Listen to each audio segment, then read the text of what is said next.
Hello and welcome to the first episode of Unscrewed.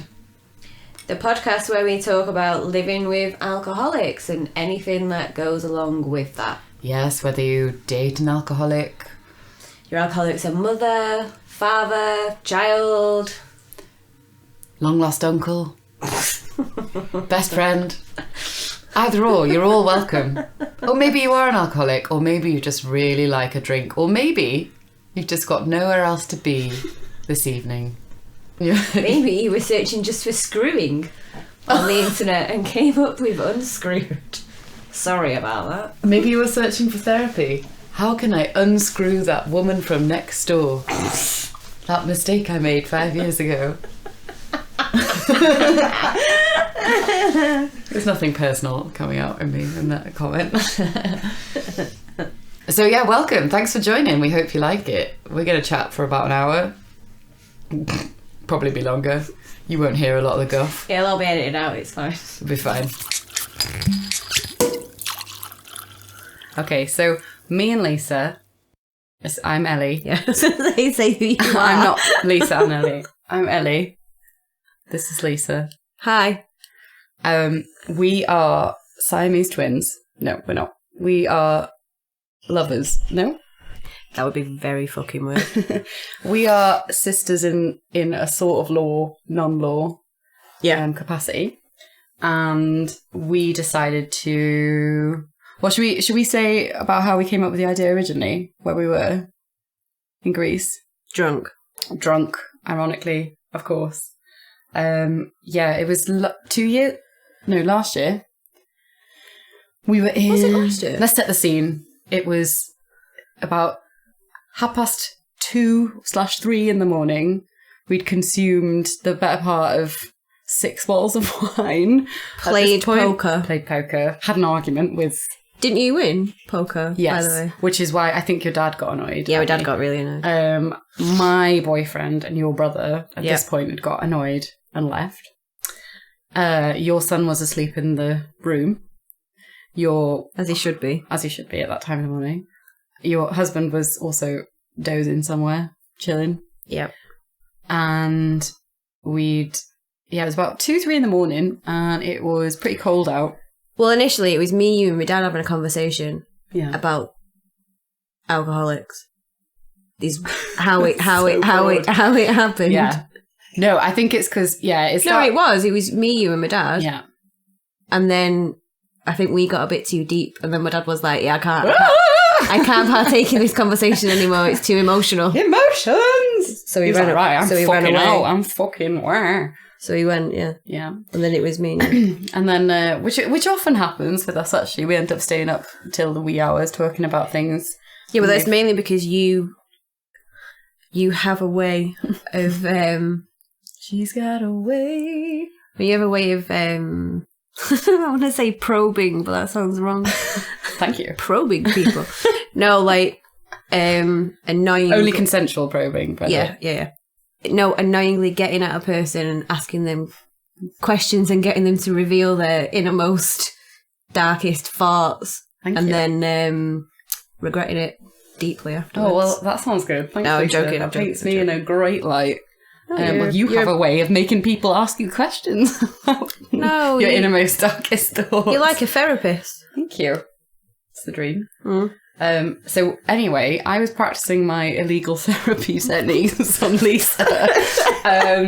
And we, because Lisa's mum is... An alcoholic. Oh, is she? No. She is. She is, yeah. So she's been an alcoholic for a while. And we were just talking about the usual conversations of how it's fucking fun.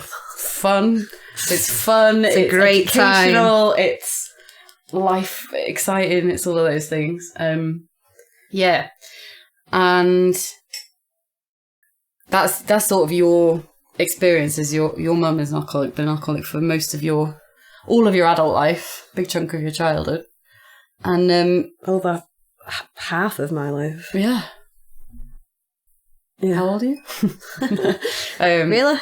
Yeah, so we were just talking about that and we're both frustrated, and my experience of it is I don't have an alcoholic parent, but I've got a lot of people in my life who's very close people to me, whose family members are alcoholics or have been part of an alcoholic's life, and that's sort of been my experience. So we both talked about how shit all the options were for us to get help, really. Yeah. Or there was nothing out there about people who like live day in, day out with alcoholics, or if you've got someone who's living day out and day in, that's the wrong word, with an alcoholic, like what you can do to like help them, be there for them, like... Yeah, any sort of help is based around the addict themselves, not... Yes, exactly, like Alcoholics Anonymous, which is a massive religious crazy cult, which we'll come back to. It's bullshit. Bullshit. Not necessarily for everyone. I mean, it works. No, not for everyone. So, if it's worked for you, great. Keep going. Keep going. And we just started thinking like, I wish there was. Oh no, that's it, because that's the night you told me about your blog. Yes. Your secret. Yeah, secret anonymous blog. Yeah. Basically, just not a blog for anyone else to read. Just mainly for me to rant about being annoyed about my mum being a fucking pisshead. That's about it. That's all it was. And like, I was like, that's brilliant. There should be something like that. I wish there was more stuff like that. Where people who like have to just live with it, have somewhere that they can be like listened to, because we've had this big thing, haven't we, about sorry, we can't edit that out. Yes, stop drinking. Is that a metaphor for joking? I'm not. Oh my god. Yeah, you are. What was I saying? About something. We were talking about the blog. Yeah, and how we wish there was something out there for that. Anyway, and so that's why we decided maybe we would try and make a book that was like a collection of stories. Yeah, I think my whole reason for wanting to do it is because obviously my mum's been an alcoholic for a large chunk of my life, and I've spent years, mainly when I was a lot younger, trying to find other people that were going through a similar situation, like I was, and there was nothing there. Like I say, everything is aimed at an addict and not necessarily their family, carers, friends, whatever. And yeah, I just wanted to be able to put something out there for people like me. Yeah. And, well, what that thing is... Yeah. We should probably get to that. Was we just wanted to do something where we talked about what the fuck it's like to have an alcoholic in your life, whether you're a child or the alcoholic is your partner or your mum or your dad or your sister or your best mate or maybe your child, whatever it is, that there's like just somewhere you can chat about it or read about it and not feel so alone. Yeah, it's a big thing. Like, that's a really big thing. And that's what I was going to say before. What? Was like a way to give it a because so many people don't talk about it. They don't know how to talk about it with their friends or with their family, or even if their family know that someone's an alcoholic, people don't want to talk about it. Well, I guess it's part of like a shame thing, isn't it? Or being embarrassed. People are going to judge you. That side of it. It's not something you don't walk... Like, go to the first day of your new job and be like, hi, my name's Lisa. My mum's an alcoholic. Nice to meet you. Why would you do that? They'd be like, why wouldn't you do that? You're a top fucking weirdo, Lisa. That's how you get friends, brilliant. Lisa. Do you know what I mean? That's the... Yeah. Yeah, it's but wouldn't it be amazing, though, if, like, you were a kid and you could say that freely? You know, if you were, like, 10 years old and you could be like... that, because it's so much worse if you're a kid and you can't, like, say anything about it. If you could just say, like, help, I've got a problem. My dad's an alcoholic. You know, if you could, like... Because that's where it starts, yeah, but, I mean, I didn't... My mum started drinking when I was 11. I don't even think I knew what an alcoholic was. To even be able to put those words together to say to somebody. Like... It's not until... I don't know, I guess I just thought she was a bit unstable. Yeah. I don't know. But did you know she was unstable, or did you think everyone else's like life was like that? No, I knew that. Not everybody else is like that. No, because my mum wasn't like that. Before that, my mum was like a normal. Yeah, and then all of a sudden she just changed. So she then wasn't my mum anymore. She wasn't the mum I'd had those years previous. She was a completely different person. Was that quick, that change? I never asked you that before. I think it was pretty quick. Yeah. Was it like one moment you came home from school or something and it was because like in my memories, because obviously, I mean, she started drinking when I was around the age of 11 or 12. But no, 11 because we were still in our old house and we moved when I was 12, so it would be about 11. And my memories are, I remember my life before and it being a happy childhood and my mum was normal and everything was great. And then the next memories that I have after that are my mum being sat on the sofa and a crate of Skull lager being at the side of the sofa. That's the next shift that I have. What, so they're like two different... It's like two different things. Timelines. Yeah, completely separate. Yeah. Yeah. And then was everything in that memory painted then with the Skull logo over it? Skull lager, yeah. Oh God, Skull lager as well. Yeah. Not even like a 6-pack. Crate. A crate. At the side and of the sofa. And that would have been what, 90s? Don't make me do maths. 1 and 2 is 4. Yeah, 90s. Yeah. 96. 96. So that's like, what's happening in 96? Spice Girls. Yep, they're pretty big. Spice Girls, All Saints. Yeah. Unsure if Take That was split up at this point or not. Yes, they have. Oh. I feel like they just have. Robbie's left the band. What else was happening at that point in the night? Was that band that was like TLC? They were around then. TLC. I was trying to think of that. The Honeys. That was another one. Don't know who they are. Do you remember the Honeys? No. Isn't that the one with the Louise? Oh no, that's what. No, that's Eternal. Oh, that's what I'm thinking of. Yeah. So that was, and then the Skull Lager dumped in the middle of that. Yep. Yeah. And a crate. Do you mean like a crate? Like I'm imagining like what you get from a pub.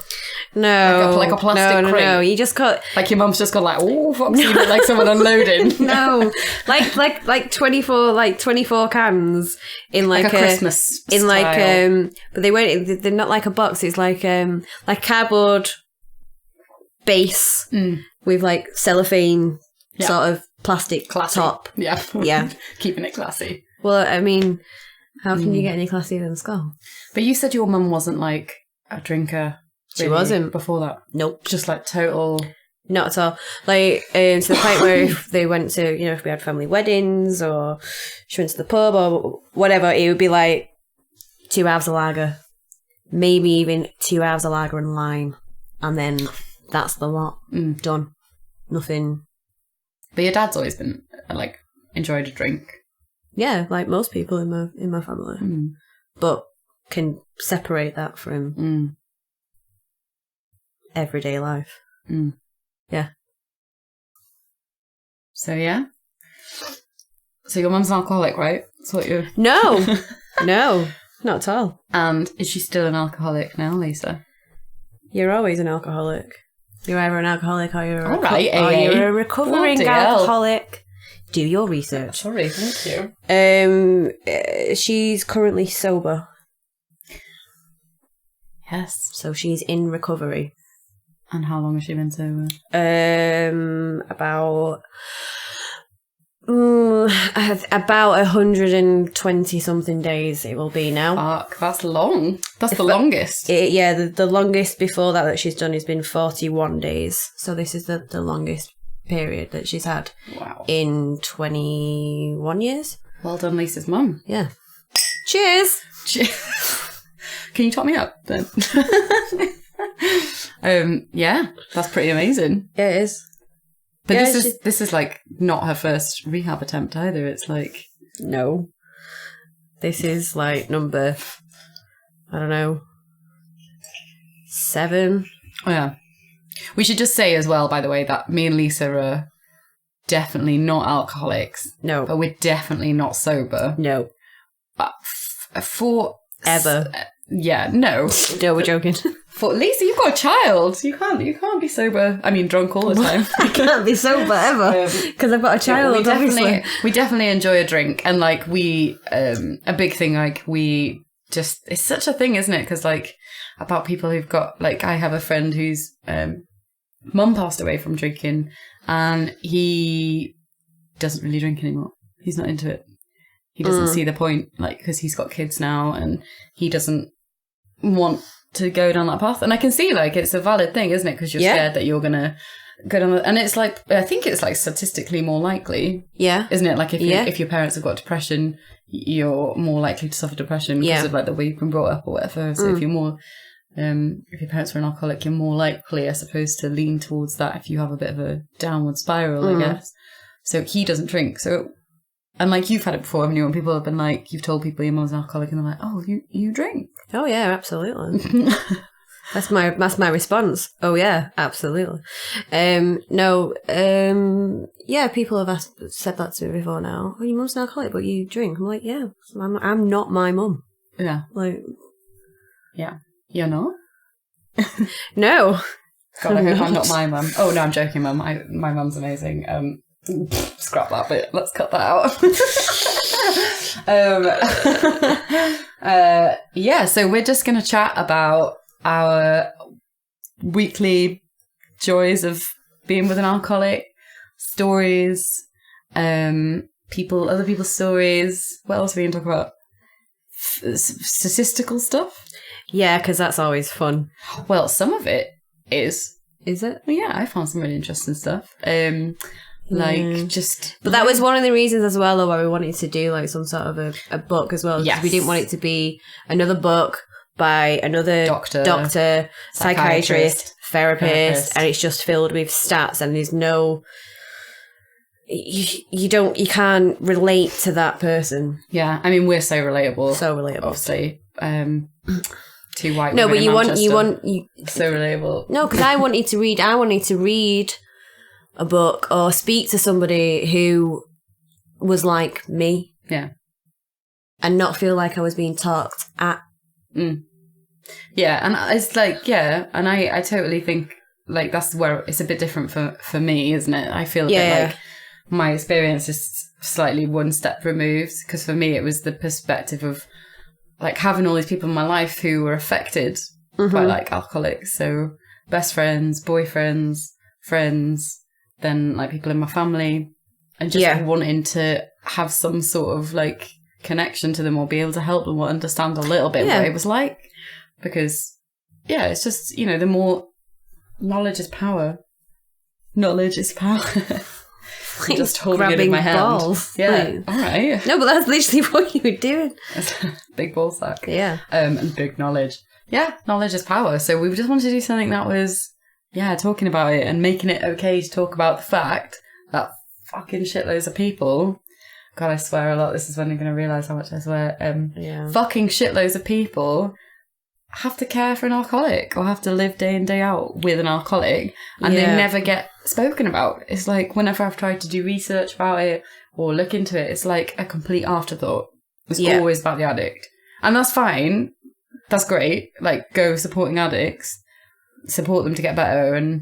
But like, even just the story of what it's like to be an addict, there's not all of that, but there's no story of like how many people that affects. And I did read a statistic. Here's a statistic. Okay. No, it said that the average alcoholic, I can't remember which, NHS or the average alcoholic affects 5 people. Really? Yeah. That is interesting. So if there's like, 1 million alcoholics in this country, that's 5 million people who... Good math. Thank you. I had to really generalise that. Those statistics, not upheld by them. Just no idea where they came from. It's just disclaimer there. But yeah, it's true. So there's all of those people out there who it must be happening to, and yet there's like so little about it. So little. So yeah, so here it is. This is what you've been looking for. Your prayers have been answered. Or not. Let's not talk about prayer. Yeah, we're not going to give you an answer. Like, just put that right out there. Yeah, that was one thing we were really like determined is because there's no fucking answer. That's what we decided on the balcony in Greece. Yeah, there is no answer. We can go around and round and round and round and round, and we will go round and round and round because as long as the alcoholic's in your life or the problem is in your life, there is no answer. No. And even if the alcoholic gets better, but you've been a child who's been brought up with it, you are still going to be living with that life that you've lived with all your life. Yeah, so completely. No, that's one of the things. Like,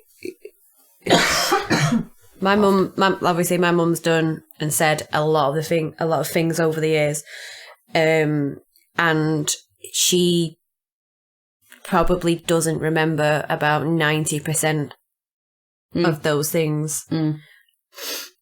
But I do, because I was the sober one. Mm-hmm. So I live every day knowing certain things that she said, certain things that she's done, that she's like not got a clue about. Yeah, I've been witness to some of those wonderful things. Wonderful. My mum did call me a slut once when I was about 12. That's nice. And she was referring to my messy bedroom.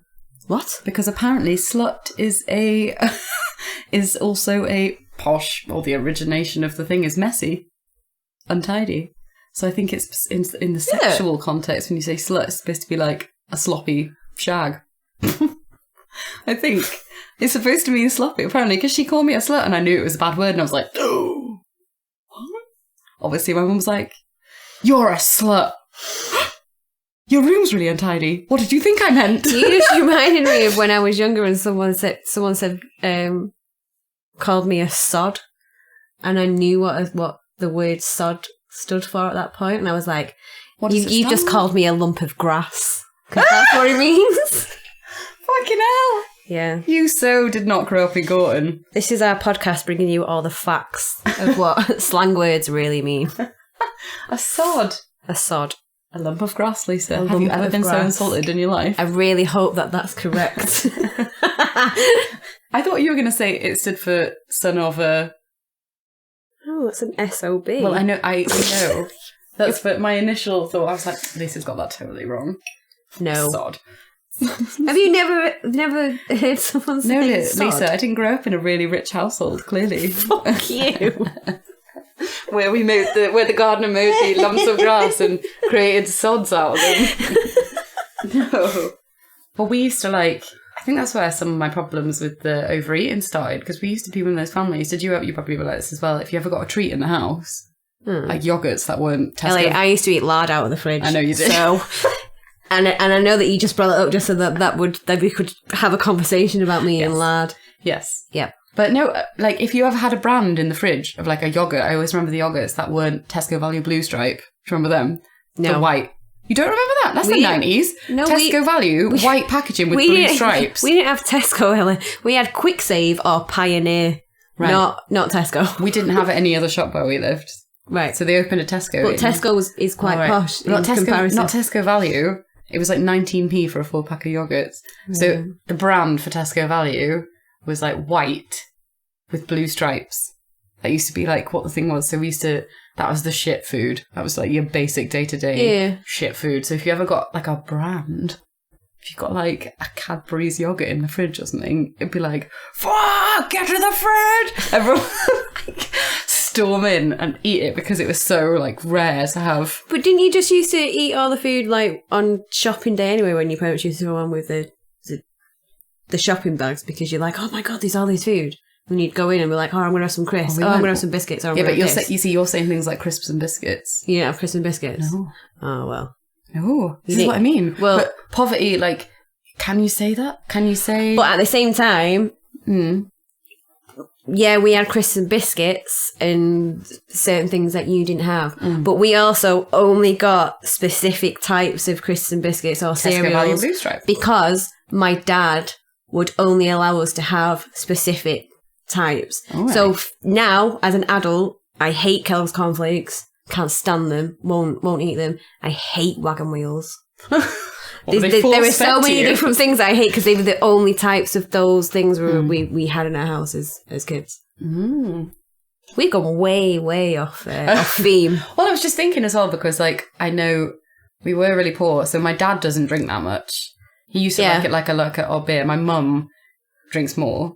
But I remember I used to love making a gin and tonic for my mum whenever her friends came around. She'd be like, make the gin and tonics when I was like 7 or 8. Oh, yeah. I used to love doing that. Gin and tonic? Yeah. I remember used to drink gin and tonics. And that's, yeah. And then I think I started drinking when I was 13. We never had any spirits in our Oh, did you not? In our house. No. Well, I think we only had them when they had people round. Like, it was like... Well, my parents either of them don't drink spirits, so... Okay. Never really... Well, I think it was like the pretense, when you have people around, because you know when someone's coming around because you come home from school and the whole house is, like, clean. Unless it was, like, Christmas or something, but... Yeah. But, no, I think I started drinking when I was 13. Something like that. I don't remember what my first drink was, but...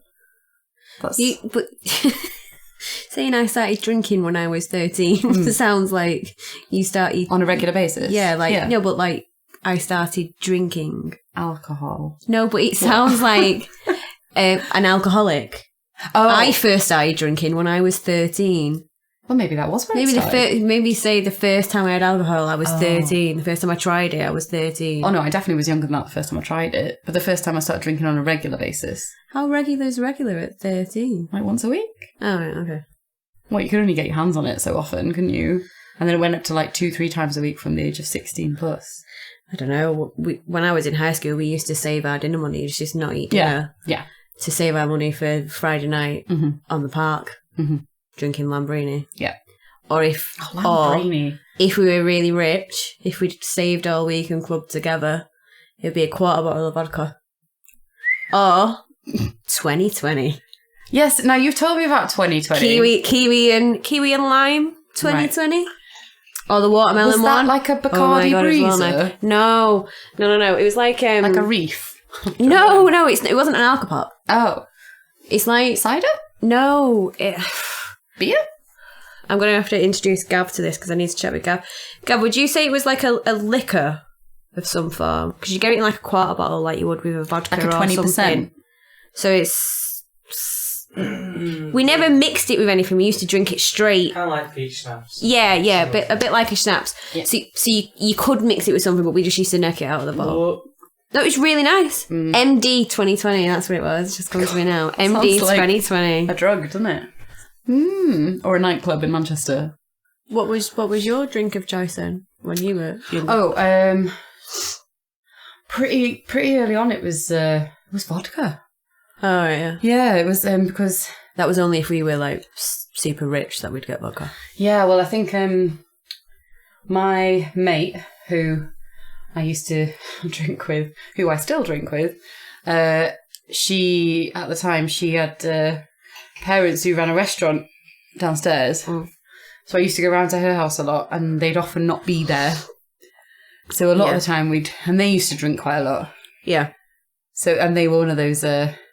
proper 90s again, who had like a drinks cabinet, in a living room with like too much wallpaper pattern and too much floor paper pattern. Yeah. Not paper carpet. My gran's still got a drinks cabinet. Yes, exactly. But this was like one of those that sort of was concealed and then it like popped open. Right. So it was kind of and there was all that sort of musty bottle of Kahlua knocking about in there and Tia Maria and half open bottles of gin. And so we did quite an alcoholic trick, actually.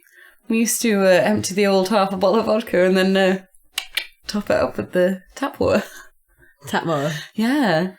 Which is a trick I've heard many alcoholics use when they're trying to convince people they're not drinking in the house. Is they... Yeah, it's like if you use whiskey, fill it up with cold tea. Oh, that's going to taste very different, isn't it? I feel like that could be like a pretentious drink nowadays, though. Cold tea. It'd be like, but cold tea infused with whiskey. Yeah, probably. In Chorlton, you probably buy a glass. In that's probably a flag. £8 for a dram. Yeah. So yeah, that's when I started drinking was vodka. And we used to, like a really big early noughties drink was Sex on the Beach. Archer's vodka, orange juice, cranberry juice.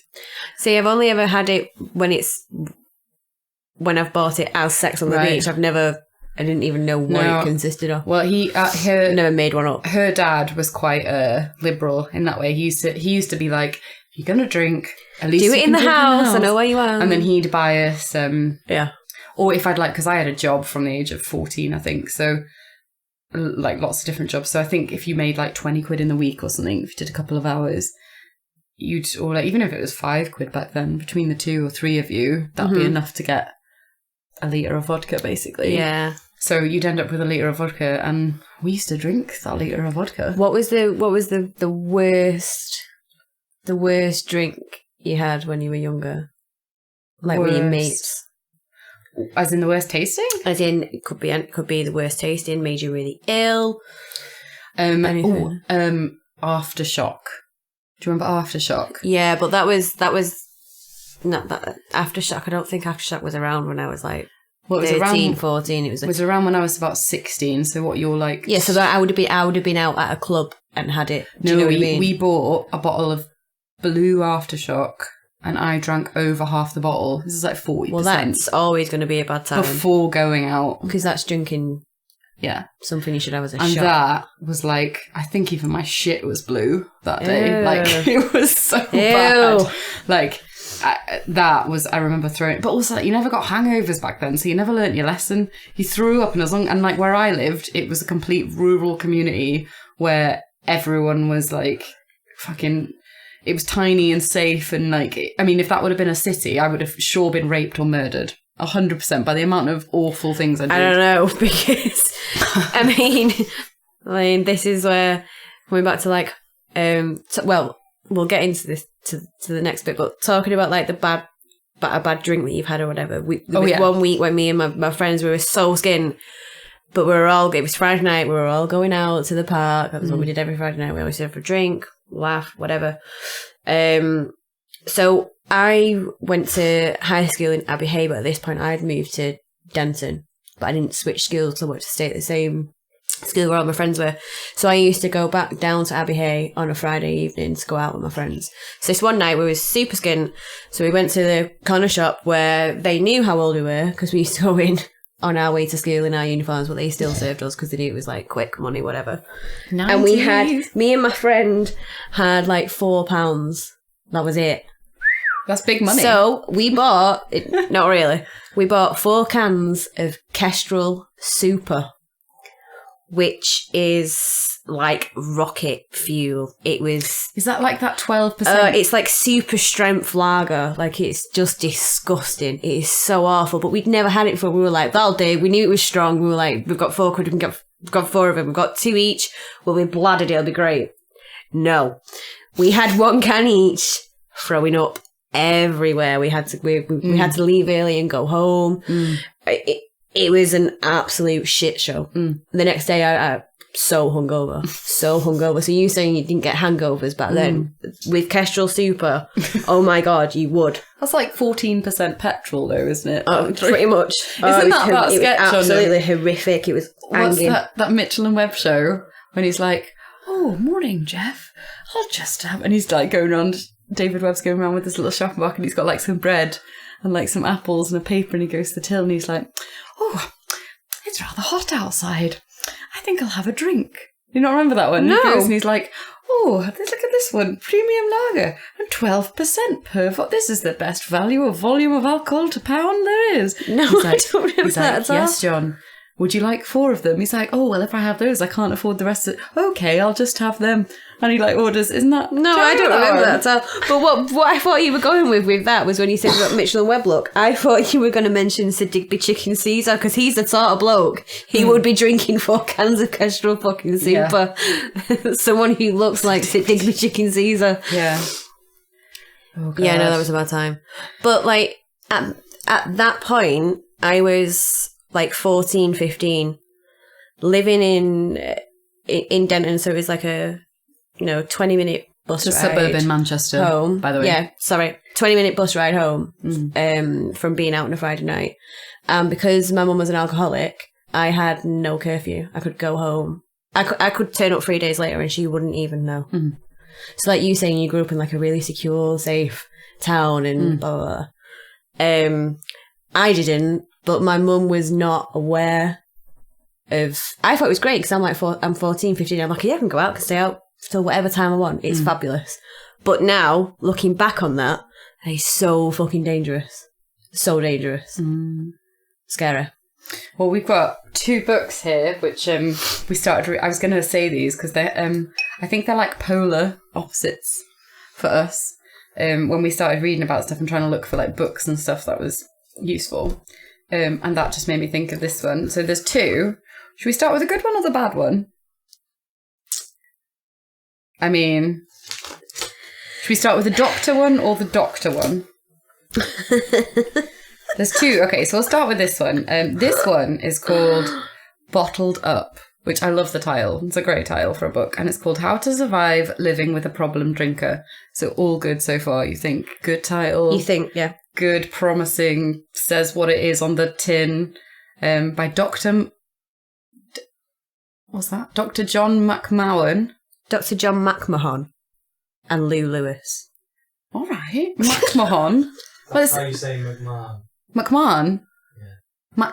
McMahon, but it's got an O in it. McMahon. It's not like our friend McMahon. It's McMahon.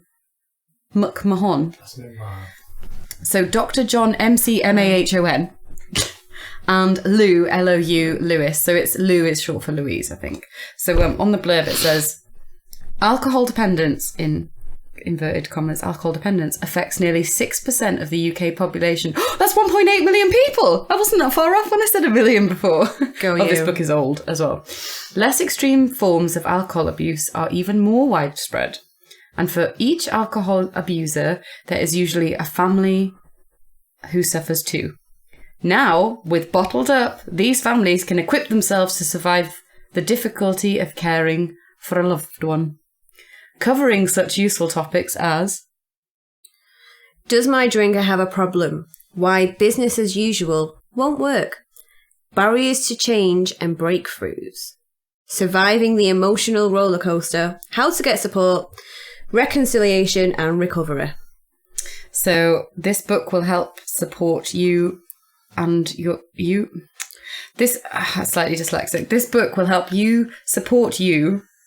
Oh my God, it does say that. This book will help you support you yourself and your loved ones. Oh, it does say that. Oh, Dr. McMahon, you need a doctorate in writing. This book will help you support you yourself and your loved ones through the difficulties of alcohol abuse and recovery and enable you to keep your sanity along the way. So it's written by a husband and wife team of an alcohol abuse expert and recovered alcoholic, who's Dr. John, and former carer for an alcoholic, Lou. So we did have a read of this and we had a look at their website, didn't we? Yeah, we looked at their website as well. What did we think of it, Lisa? Bullshit.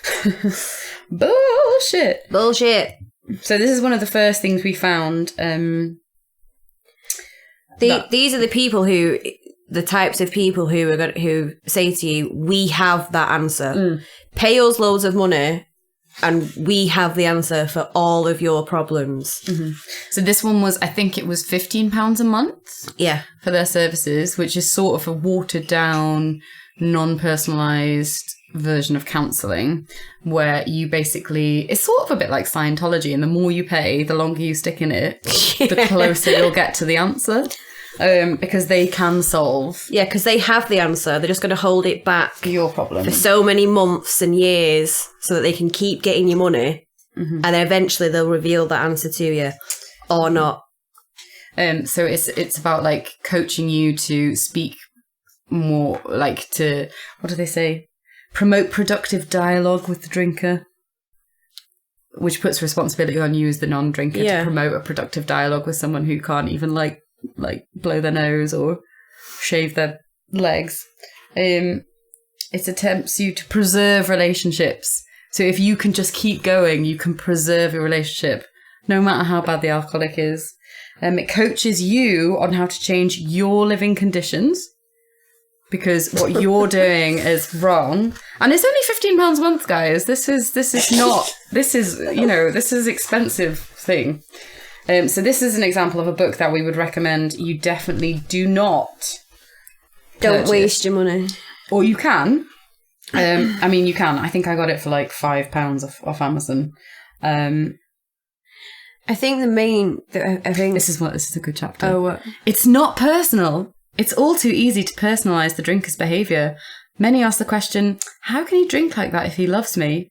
When viewed in those terms, unfortunately, it is a recipe for a crushing blow to self-esteem. The drinker does not see it in those terms and would be shocked by the question. Really? Really? You think? So it's a load of bollocks, so we don't recommend this one. I think the main thing we've got an issue with, though, is that they promise you an answer. They promise you an answer. And like one of the points is... anyone who goes through this sort of stuff knows that there isn't an answer. No. There's not an answer. No. And it starts off well, how to survive living. Yeah. You think, oh, I think that's Dr. McMahon emailing us with a complaint. Maybe. It probably is a complaint. Shut down the podcast. I will sue you. Excuse me, if you would just pay me the £15 a month, I would show you how different it is. I have the answer. I do. Yeah, it's a reconciliation and recovery. Like, this is one of the things we keep coming back to is about, it doesn't matter what you do. No. You will not change the drinker. It doesn't matter if you... It doesn't matter. It's very limited in what you can do, right? We think that's our experience of it anyway. I've got one friend who was paying... I mean, you as well, the same thing. You can be paying your parents' mortgage. You can be caring for them in their bedside. They could have suffered kidney failure and gone to hospital and come out and still be drinking. Yeah, you can't fix somebody. You can't. You can try, and you probably will try time and time and time again. But yeah, you're not solely responsible.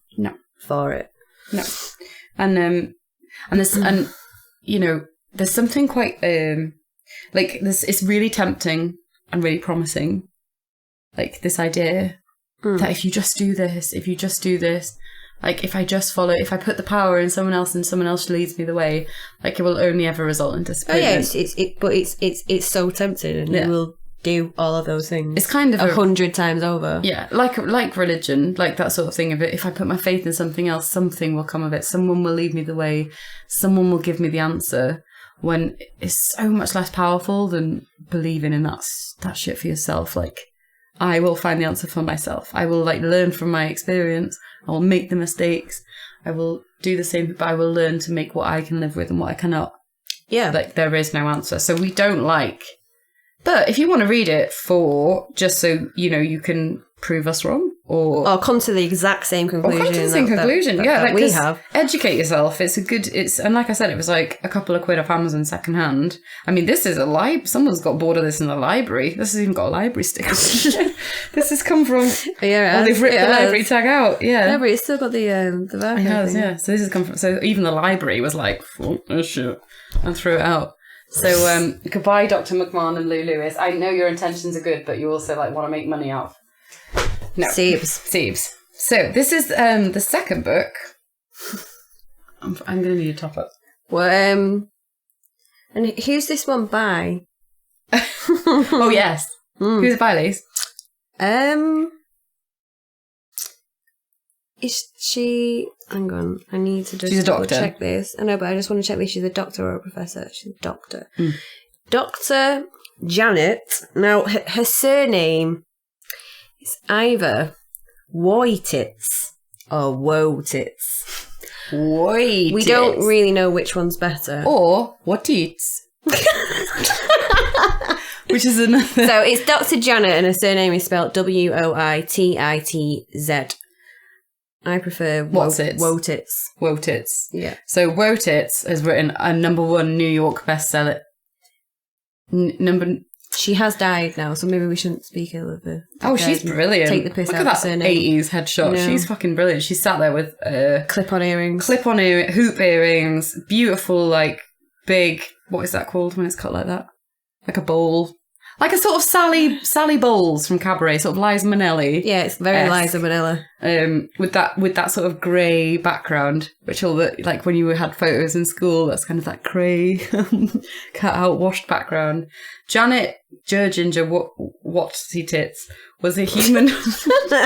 She is far more educated than us, so it's fine. We like her a lot. She was a human relations counsellor and president for the Institute of Counselling and Training in New Jersey. She's a nationally recognised speaker and trainer. She's authored many recovery books. Struggle for Intimacy, Marriage on the Rocks, Adult Children of Alcoholics. So this one is called Adult Children of Alcoholics. Well done. Thank you. And it's on the back. What does it say? Are you an adult child of an alcoholic? Right, the likelihood is if you are an adult child of an alcoholic or an ACOA, as we, because I am one, like to call ourselves, you will have heard of this doctor, and you'll know the characteristics of an ACOA, adult child of an alcoholic. Basically, if you are an adult child of an alcoholic, ACOA, you'll know these 12 or 13 characteristics of an ACOA anyway, and those characteristics are probably something that we will touch base on other podcasts. I think there's too many to go through. Well, should we pick one for tonight? Now. Yeah, pick one for tonight if you want. All right, so they're all titled Adult Children of Alcoholics, ... and then whichever. So pick a number between 1 and 13, Lace. God. 3. Oh. Well, adult children of alcoholics lie when it would be just as easy to tell the truth. Yeah. Is that a lie? Yeah. No, well, a really easy answer to that is yeah, because there's been, I couldn't even count how many times I've lied to so many people about my mum. So in reference to cover up the fact that she's drinking. Right, yeah. Yeah, so Can you easily. think of one? What do you mean? Like an example. Well, I think if someone says to me, how's your mum doing? Is she okay?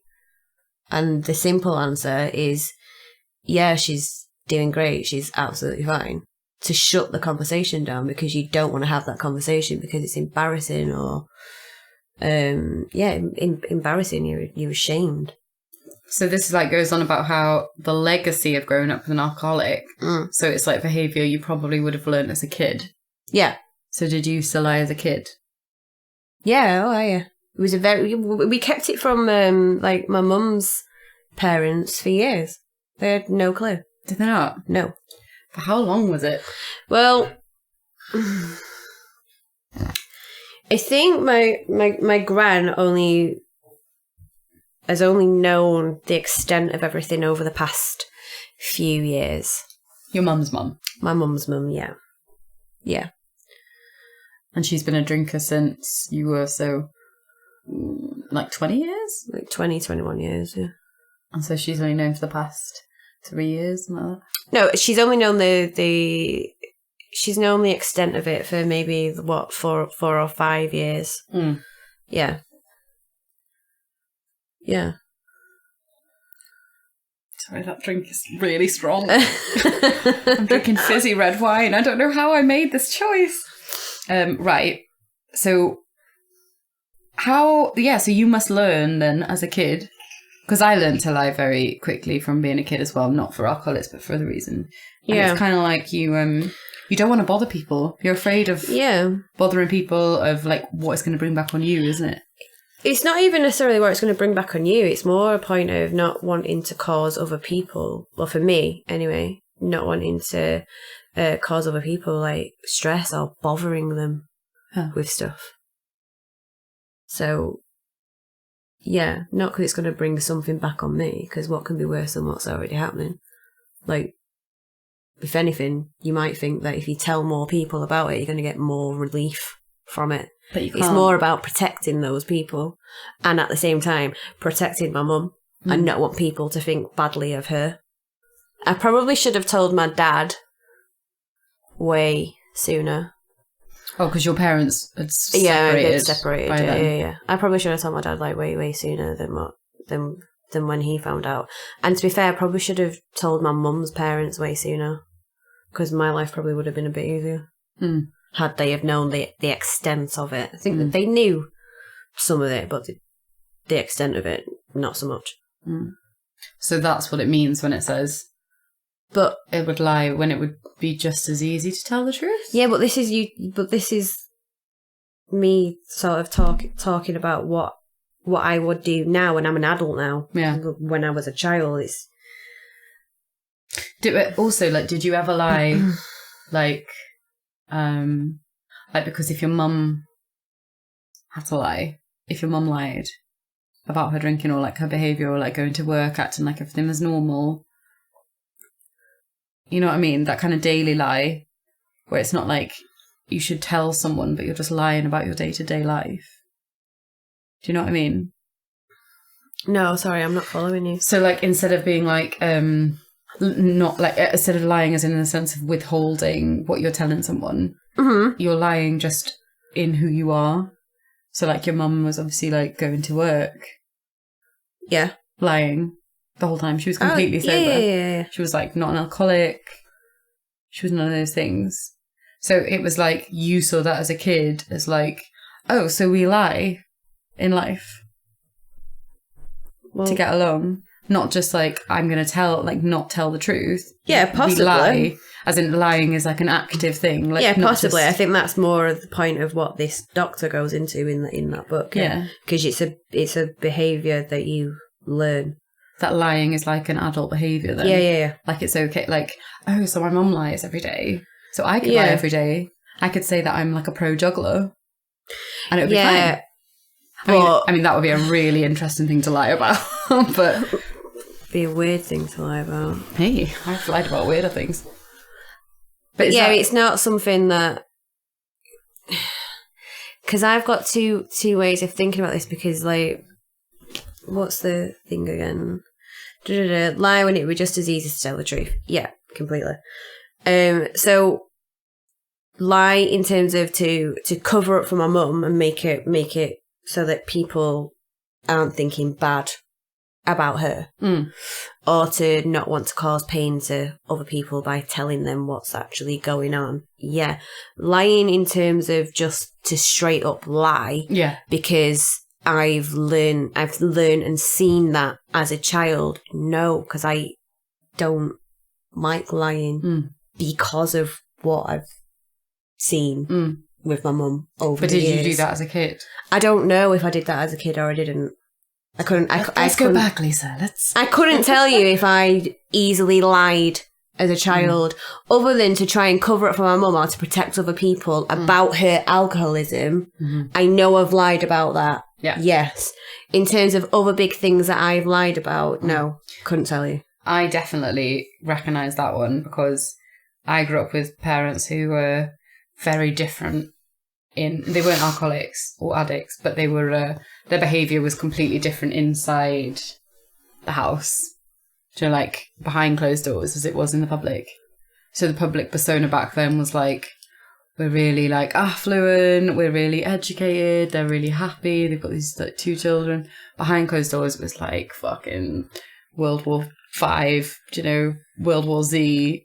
Everyone was hating each other, screaming at each other. Yeah, I think that can be said for most families. Do you think? I don't necessarily think it's. I don't necessarily think that is specific. I was going to say that thing about easy to tell the truth was I learned very easy. Like early on, I used to have a problem with lying. I used to be a compulsive liar because I found it really easy to do because I watched my parents do it in front of me. Oh, right. Do you know, like they'd be like, oh yeah, you know, this is going great, or we've got this, and I'd see them do it, and then I'd go home and watch like my mum cry her eyes out and drink like a bottle of gin or whatever, or I'd like my dad would leave the house for 3 days and not come back because but then we'd go out and they'd be like, happy families, and we're all going on a family holiday and our family's so close and we've got this. So I was like, oh, so I learned what lying was. So I used to lie about all sorts of shit.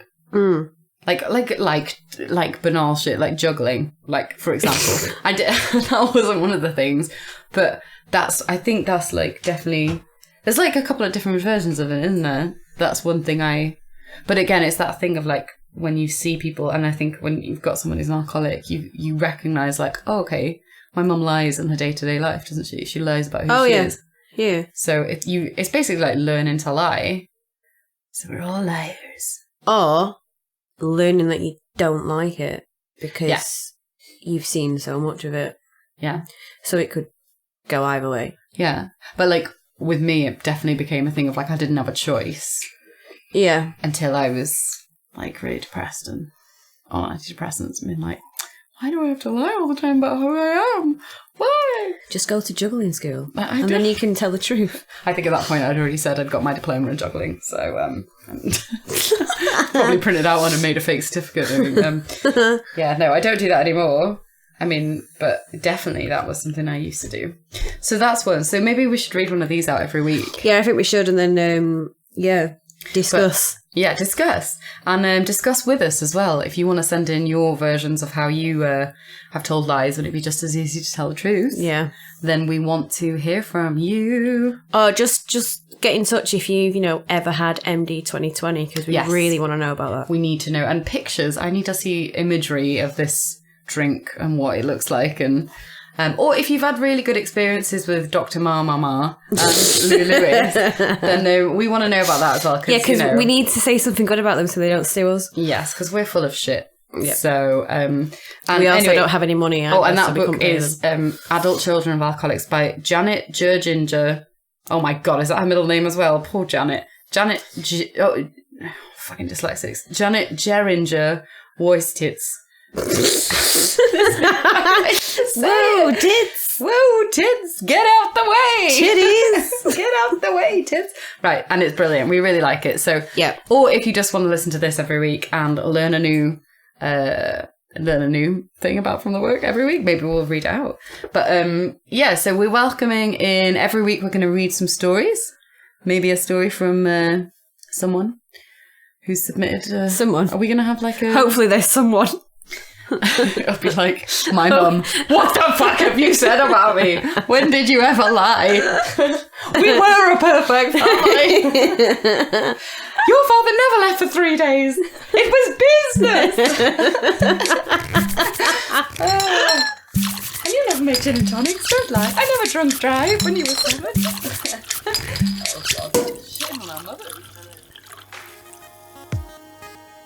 So if you want to share your stories with us or reply to anything that we've talked about in this then email us at podcastunscrewed@gmail.com. Follow us on Twitter @unscrewedpod. Or find us on Instagram @podcastunscrewed.